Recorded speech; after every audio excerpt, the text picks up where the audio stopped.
لیکن جو دوسری مثال ہے کہ جس میں ہم نے اس شخص کے بارے میں کہا کہ وہ شخص شیر کی طرح بہادر ہے، تو یہاں پر ہم نے اس کے لیے شیر کا استعارہ استعمال کر لیا.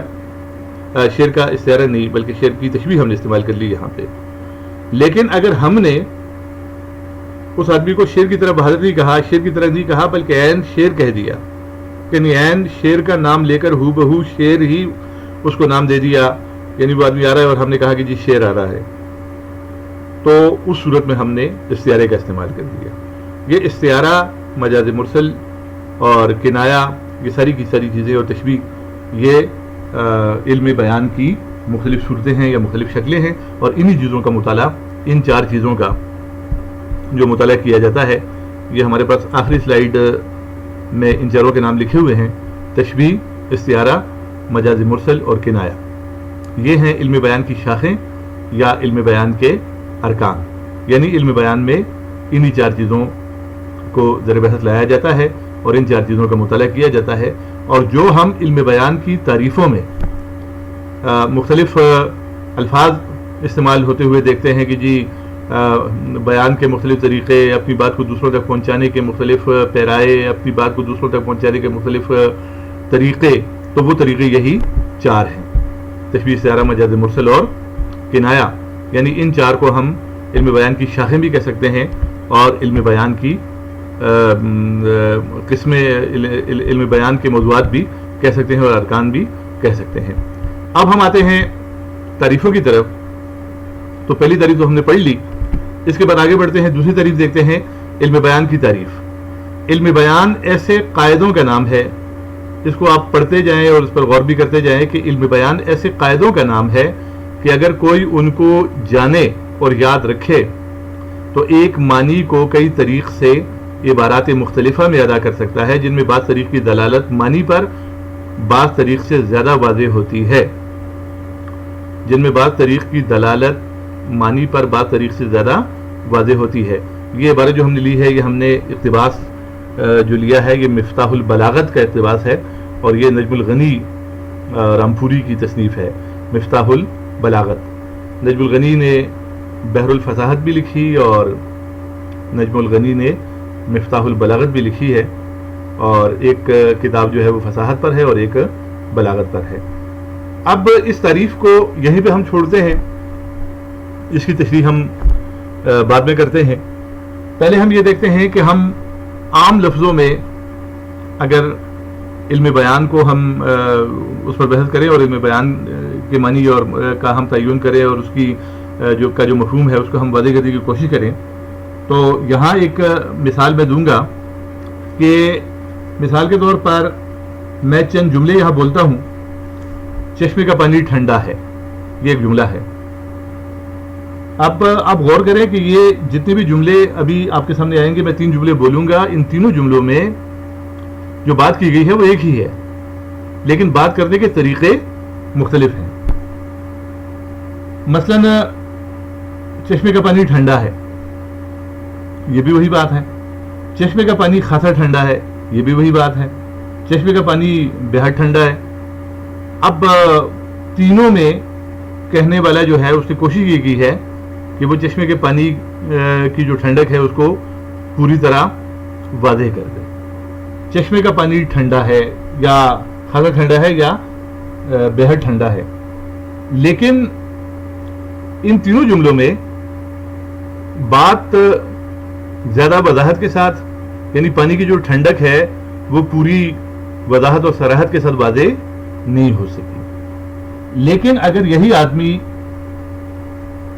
اسی بات کو ایک اور طریقے سے، ایک اور انداز میں، ایک اور پیرائے میں کرے اور اس میں تشبیہ کو شامل کر کے وہ یہ کہے کہ چشمے کا پانی برف کی طرح ٹھنڈا ہے یا چشمے کا پانی برف کی طرح ہے، تو اب اس نے جب برف کی طرح کہا اور برف کی طرح ٹھنڈا کہا تو یہاں پر تشبیہ آ گئی، اور تشبیہ کی وجہ سے بات زیادہ واضح ہو گئی اور بات زیادہ اس میں اثر بھی پیدا ہو گیا اور اس کی وضاحت بھی ہو گئی.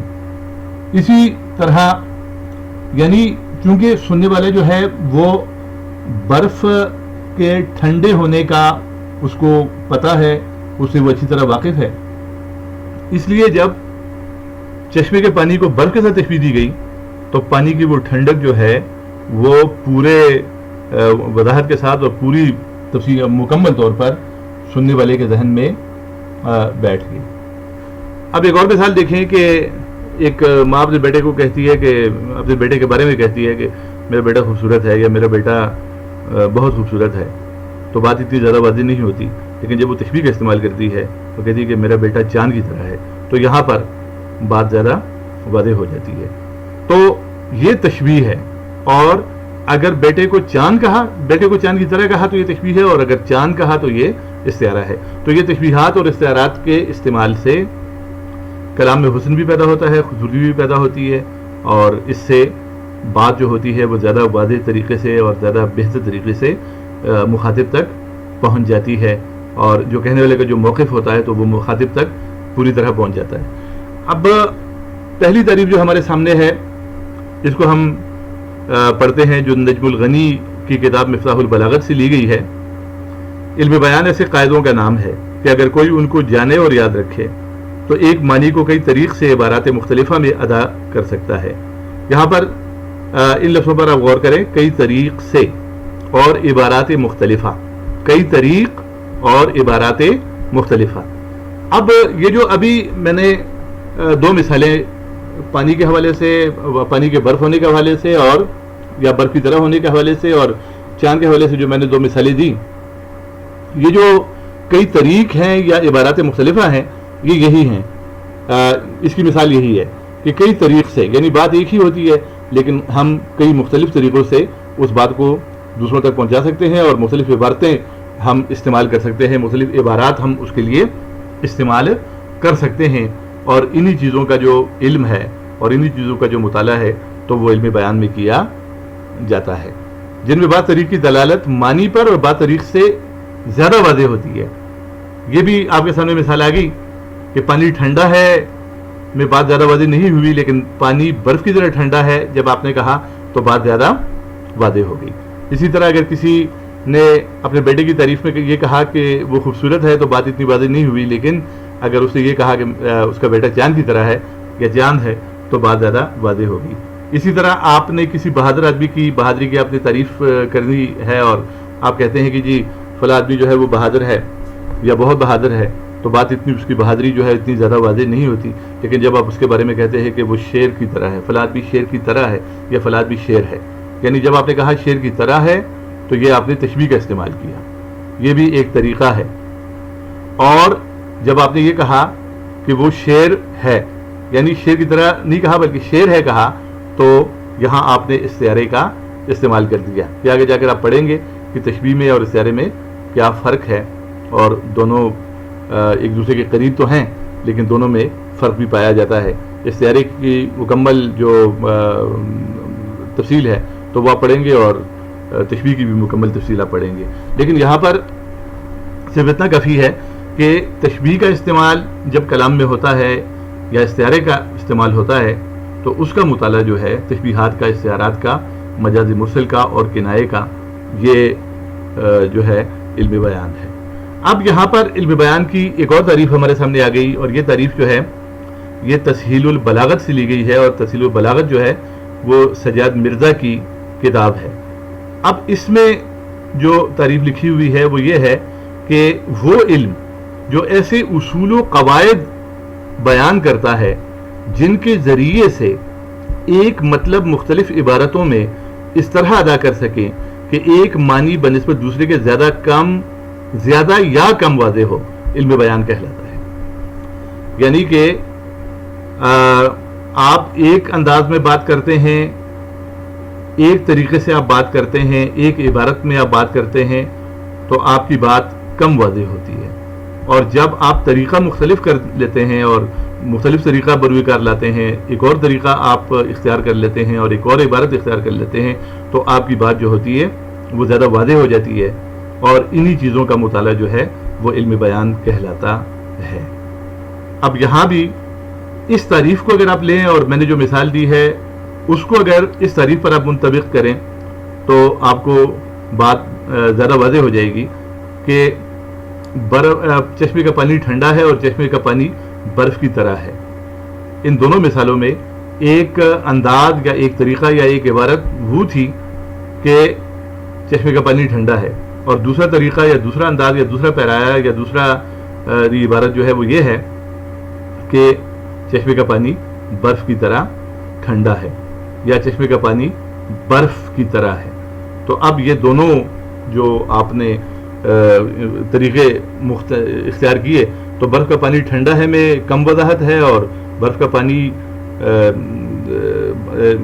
چشمے کا پانی ٹھنڈا ہے میں کم وضاحت ہے، اور چشمے کا پانی برف کی طرح ٹھنڈا ہے اس میں زیادہ وضاحت ہے. اور یہ زیادہ وضاحت پیدا ہوئی ہے تشبیہ کے استعمال سے، کیونکہ پہلے جملے میں آپ نے تشبیہ کا استعمال نہیں کیا، آپ نے صرف پانی کے ٹھنڈا ہونے کا ذکر تو کیا لیکن آپ نے تشبیہ کا استعمال نہیں کیا، جبکہ دوسری مثال میں آپ نے تشبیہ کا استعمال کر دیا. تو جب آپ نے تشبیہ کا استعمال کر دیا تو آپ کی بات کا، آپ کا جو بیان ہے اس میں زیادہ وضاحت پیدا ہو گئی.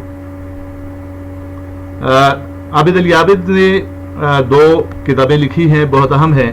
ایک کتاب کا نام البیان ہے اور دوسری کتاب کا نام البدیع ہے. البیان جو ہے وہ علم بیان پہ ہے اور البدیع جو ہے وہ علم بدیع سے متعلق ہے. تو البیان میں عابد علی عابد نے علم بیان کی بہت سی تعریفیں درج کی ہیں. انہی میں سے دو تعریفیں جو ہیں سجاد مرزا کی اور نجم الغنی کی، یہ دو تعریفیں میں نے آپ کے سامنے پیش کر دیں.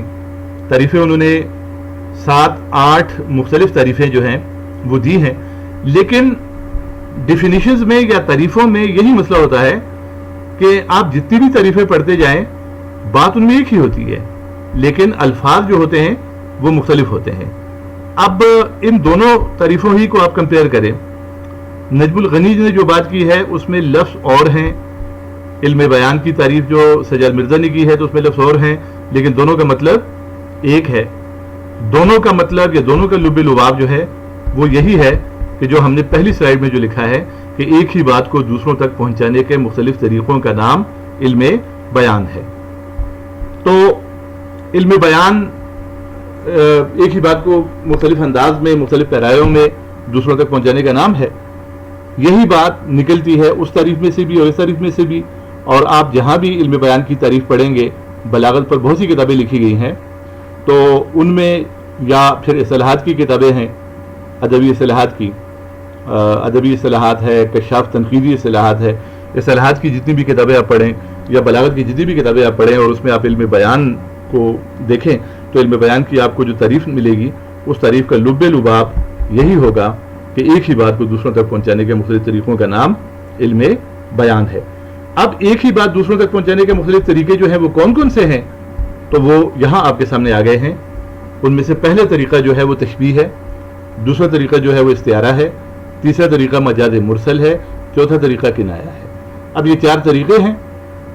وہ جو کہا جاتا ہے کہ ایک ہی بات کو مختلف عبارتوں میں بیان کرنا، ایک ہی بات کو عبارات مختلفہ اور کئی طریق سے بیان کرنا، اور ایک ہی بات کو دوسروں تک پہنچانے کے لیے مختلف طریقوں کا استعمال کرنا، یہ طریقے جو ہیں یہ ہیں تشبیہ، استعارہ، مجاز مرسل اور کنایہ. اور انہی 4 چیزوں کا مطالعہ علم بیان میں کیا جاتا ہے.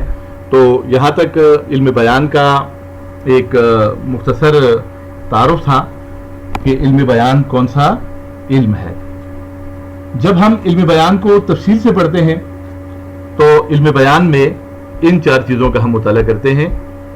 تشبیہ کو ہم تفصیل کے ساتھ پڑھتے ہیں، استعارے کو، مجاز مرسل کو اور کنایے کو.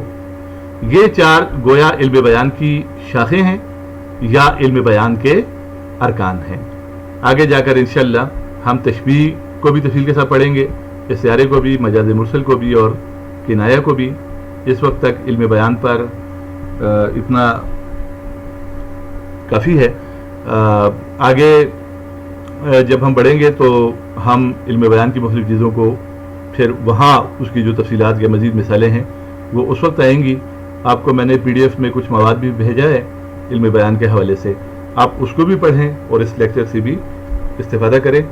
آگے جو لیکچر آئیں گے تو ان میں ہم انشاءاللہ علم بیان کی مختلف شاخوں اور اس کے ارکان پر بحث کریں گے.